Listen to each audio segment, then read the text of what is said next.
News 18 India की team Harsil के उन इलाकों तक पहुंच चुकी है जहां मौजूदा हालात में पहुंचना बेहद मुश्किल काम है।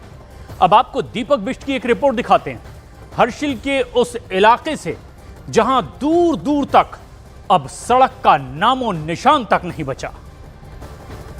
न्यूज़ 18 इंडिया ग्राउंड जीरो पर है और हम आपको तस्वीर दिखा रहे हैं। ये देखिए, हर्षिल से ठीक पहले ये पूरी सड़क धराशायी हो गई है, क्योंकि यहाँ पर जब 5 अगस्त को आपदा आई थी तो इस सड़क को बहा कर ले गई और ये पूरी सड़क अब ख़त्म हो चुकी है। और इसी वजह से यहाँ पर हमें पैदल अभी 15 से 22 किलोमीटर जाना है। 15 किलोमीटर पर हमें एक सड़क मिलेगी, वहाँ से हमें फिर आगे की तरफ जाना पड़ेगा। तो ये समझ लीजिए कि कितना लंबा रन है। 14 किलोमीटर हम आ चुके हैं और अभी भी हमें आगे तक जाना है। यहाँ से न जाते हुए अब हमें नदी पार करनी पड़ेगी, क्योंकि नदी का जो मुहाना है उसे पार करना बहुत ज़रूरी है और इसलिए हमें इस रास्ते जाना पड़ेगा। ये आपदा प्रबंधन की टीम भी पैदल जा रही है, क्योंकि सबको तकरीबन 35 से 40 किलोमीटर दूर जाना है और इसलिए हमें ये पैदल रन इसलिए करना है क्योंकि हम दिखाना चाहते हैं कि अभी कितना समय लगेगा। यानी इस सड़क को बनने में अभी काफ़ी समय लगेगा और तब रसद सामग्री जाएगी, तब तक हमें इसी तरह से पहाड़ियों के अंदर से होते हुए जाना पड़ेगा, क्योंकि हम ग्राउंड जीरो पर हर उस हकीकत से आपको रूबरू करा रहे हैं, क्योंकि ये जानना बेहद ज़रूरी है।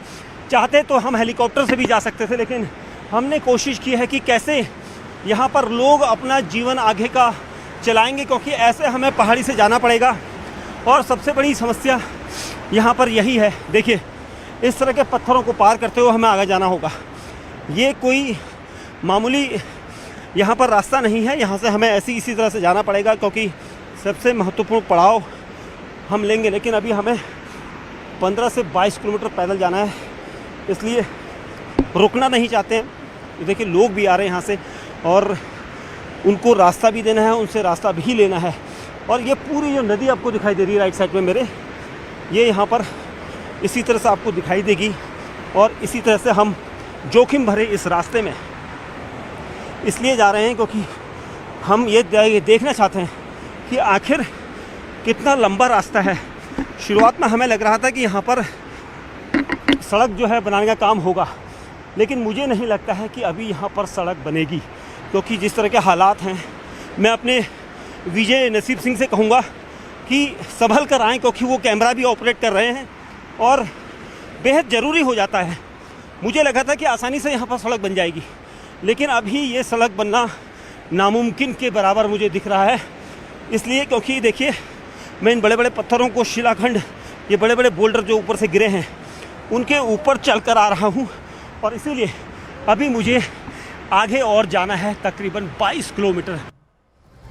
हर्षिल में बनी झील लोगों के लिए अब मुसीबत बनती चली जा रही है। कहा यह भी जा रहा है कि ये नई झील भविष्य में एक बड़े संकट का कारण बन सकती है। 5 अगस्त को आई आपदा के बाद ये झील बन गई। आपदा के दौरान पहाड़ से आए मलबे और बड़े बड़े पत्थरों ने भागीरथी नदी का रास्ता रोक दिया और इसकी वजह से उस पूरे इलाके में भागीरथी नदी का पानी जमा हो गया। वहां एक बड़ी सी झील तैयार हो गई है और बताया यह जा रहा है कि यह झील उस जगह पर बनी है जहां से सड़क गुजरा करती थी कभी, और यहां पर ही हेलीपैड हुआ करता था। जानकारों को डर है कि भविष्य में यह झील बड़ी आपदा का कहीं कारण न बन जाए। उधर धराली में रेस्क्यू ऑपरेशन लगातार जारी है और इसके लिए तमाम एजेंसियों के जवानों के साथ तकनीक का भी बड़ा सहारा लिया जा रहा है।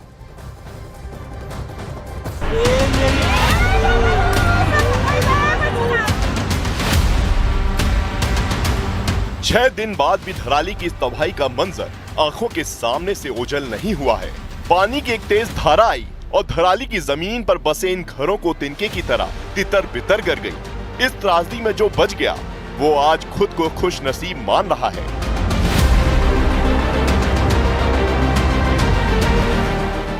आप लोग कहाँ से आए थे, कहाँ पर तक रहे थे? हम धराली था। हाँ। धराली से अभी पैदल इधर आया। हमारा साथ के आधा 17 आदमी छुप गया।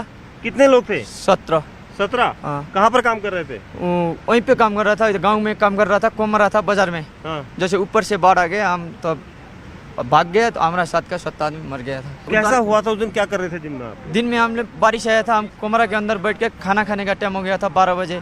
तब उसके बाद हम खाना खाया, खाना खाने के बाद निकलने टाइम पे तब आ गया। हाँ। कोई जो बार पे था वो भाग गया, जो अंदर था वो छुप गया सर। तबाही के 6 दिन बाद आज कई फीट ऊंचे जमे इस मलबे में जिंदगी की तलाश जारी है। धराली में अब 40 फीट ऊंचे मलबे के नीचे सांसों की तलाश के लिए लाइव डिटेक्टिंग मशीन का इस्तेमाल किया जा रहा है।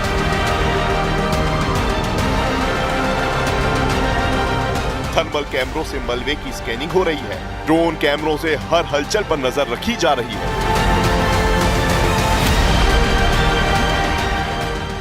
आपदा आई, उसके बाद आप लोगों ने तुरंत एक्शन भी लिया सर। अब क्या स्थितियां देखने को मिल रही है? हाँ, आपदा एक 5 अगस्त का दिन टफ तो रहा है, जिस तरह से हमने देखा है। और मौके पे हम 6 तारीख को पहुँचे, जब हैली से हम लोग आ पाए थे माननीय मुख्यमंत्री जी के साथ। तो जो स्थिति थी वो थोड़ा कठिन तो थी, लेकिन ये आप लोगों का पहाड़ के जो लोग हैं उनका जज्बा है कि वो ऐसी जगह पे वापस से फिर उसको पहाड़ों में उसको वापस से रोशन करते हैं। तो इसमें जो मदद हम लोग कर पाए हैं, एक तो राहत सामग्री का हम लोग डिस्ट्रीब्यूट कर पाए हैं आप लोगों को। मैंने जो कंट्रोल रूम के थ्रू हम लोगों ने डिमांड्स, जैसे जितने घर हैं लोग इकट्ठा भी हमें 8 तारीख को हमें मिल पाए लोग, क्योंकि काफ़ी लोग गंगोत्री चले गए थे उस दिन, तो वो कल हमें मिल पाए। तो हमने एक एग्जैक्ट डेटा हमारा कैलकुलेट हो गया।